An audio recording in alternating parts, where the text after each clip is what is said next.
জীবনটা কি অদ্ভুত, তাই না? কখনো হাসছি, কখনো কাঁদছি, কখনো মনে হয় সব ঠিক আছে, আবার কখনো মনে হয় সব শেষ। মনে হয় যেন এক কঠিন পরীক্ষার মধ্যে দিয়ে যাচ্ছি, যেখান থেকে বের হওয়ার কোনো পথই নেই। কিন্তু এই যে এত সংগ্রাম, এত কষ্ট, এর পেছনে কি কোনো উদ্দেশ্য নেই?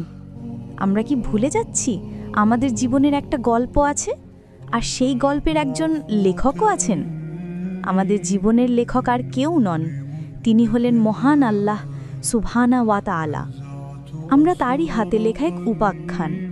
আর যে কোনো গল্পের মতোই আমাদের গল্পেও থাকে উত্থান পতন, থাকে সংগ্রাম, থাকে অন্ধকার অধ্যায়। হয়তো আপনার জীবনে এখন এক কঠিন সময় চলছে। আপনি চাকরি হারিয়েছেন, বা অসুস্থতায় ভুগছেন, অথবা কোনো প্রিয়জনকে হারিয়েছেন। চারিদিকে শুধু অন্ধকার, হতাশা আর এক রাশ প্রশ্ন। মনে হচ্ছে এই বুঝি শেষ, আর বুঝে আলোর মুখ দেখব না। কিন্তু ভেবে দেখেছেন কি, যে লেখক একটি গল্পের একটি অধ্যায়ে এত সংগ্রাম লেখেন, তিনি কি পরের অধ্যায়টি খালি রাখবেন? না, কখনোই না। আল্লাহ তাআলা যখন আপনার জীবনের গল্পের সংগ্রামের একটি অধ্যায় লেখেন, তখন নিশ্চিত জানবেন পরের অধ্যায়টি তিনি অলৌকিকতা দিয়ে পূর্ণ করবেন। হয়তো আপনি ভেবেছিলেন আপনার সব শেষ, কিন্তু আল্লাহ হয়তো আপনার জন্য আরও ভালো কিছু রেখেছেন। সূরা আল ইনশিরাহের কথাই ভাবুন, যেখানে আল্লাহ বলছেন, নিশ্চয়ই কষ্টের সাথে স্বস্তি রয়েছে। কুরআন 94:5। তিনি দুবার এই আয়াতটি বলেছেন, যেন আমরা তার ওয়াদার উপর পূর্ণ ভরসা রাখতে পারি।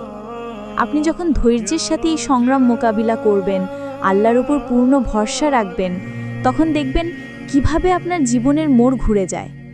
হয়তো অপ্রত্যাশিত জায়গা থেকে সাহায্য আসবে, হয়তো আপনার ধারণার বাইরে নতুন কোনো পথ খুলে যাবে, অথবা আপনার অন্তর এক নতুন প্রশান্তিতে ভরে উঠবে। এটাই তো অলৌকিকতা, যা কেবল আল্লাহই ঘটাতে পারেন। তাই কখনো হতাশ হবেন না। আপনার জীবনের গল্পের লেখককে বিশ্বাস করুন। তিনি জানেন কখন কি লিখতে হবে। তিনি সবচেয়ে জ্ঞানী, সবচেয়ে দয়ালু। যখন আপনার মনে হবে সব দরজা বন্ধ, তখন মনে রাখবেন আল্লাহ হয়তো আপনার জন্য আরও বড় এক জানালা খুলে রেখেছেন। তার উপর তাওয়াক্কুল করুন, সালাত পড়ুন, দোয়া করুন। দেখবেন কিভাবে আপনার কঠিন অধ্যায়টি এক সুন্দর অলৌকিক অধ্যায়ে পরিণত হয়।